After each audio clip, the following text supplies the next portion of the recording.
Today we are cooking Briam, one of our favorite recipes, so simple and with a secret ingredient that makes it so tasty. Especially this time of year, in your garden or in the farmers markets, these ingredients are easy to be had and at their prime.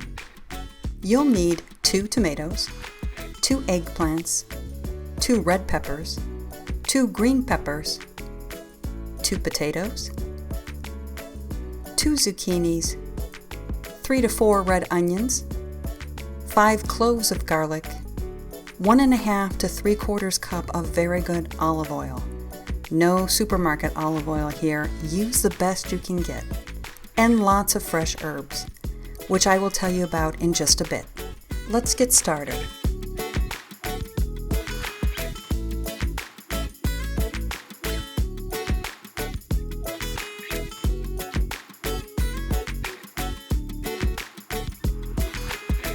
We will be using the fresh juice of the tomatoes, and I like to cut out their stem ends, cut them in half, and skin side out, rub them on a grater. You can see here that the only thing that will be left will be the skin, which you simply discard. Next, peel your potatoes. I do them last so they don't get brown.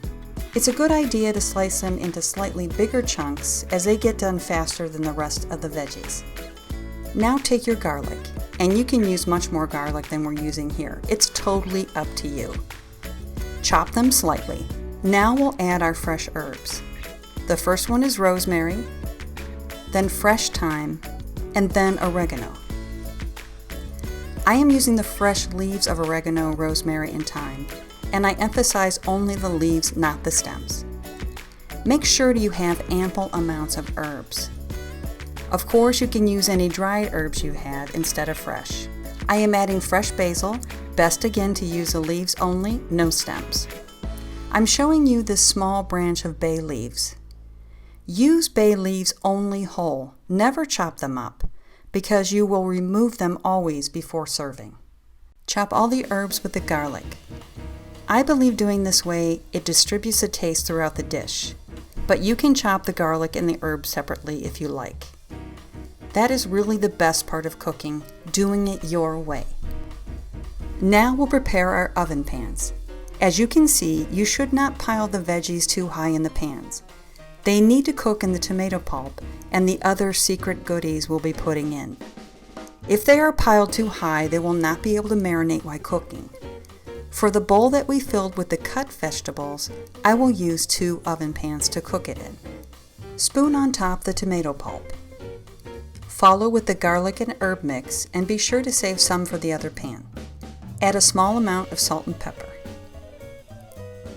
Here is a secret ingredient that makes this dish so great. A lot of good quality olive oil. This dish is considered part of the culinary tradition here in Greece that we call lavera, or cooked in olive oil. These are any vegetable in season that are slowly roasted in the oven with what we would consider in the US shocking amounts of olive oil. Do not stint on this. I use at least ½ cup per pan. Now take about 1 cup of water for each pan and put in 2 tablespoons of good tomato paste. Here we are making this mix for 2 pans, so 2 cups of water and 4 tablespoons of tomato paste. Drizzle over.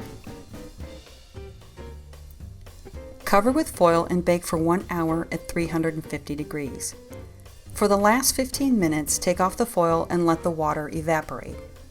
If the Briam has not browned up, you can run it under the broiler for a short time. Stay on top of it because the single layer of veggies can burn quickly. To serve this dish, we are adding feta and a dollop of yogurt and placing grilled pita bread beside it. This dish also goes very well with rice or orzo or any other grain you choose to serve it with. If you leave out the pita bread, it's totally gluten-free, and if you leave out the feta and the yogurt, it's totally vegan. Plant-based food in season, so nourishing and tasty.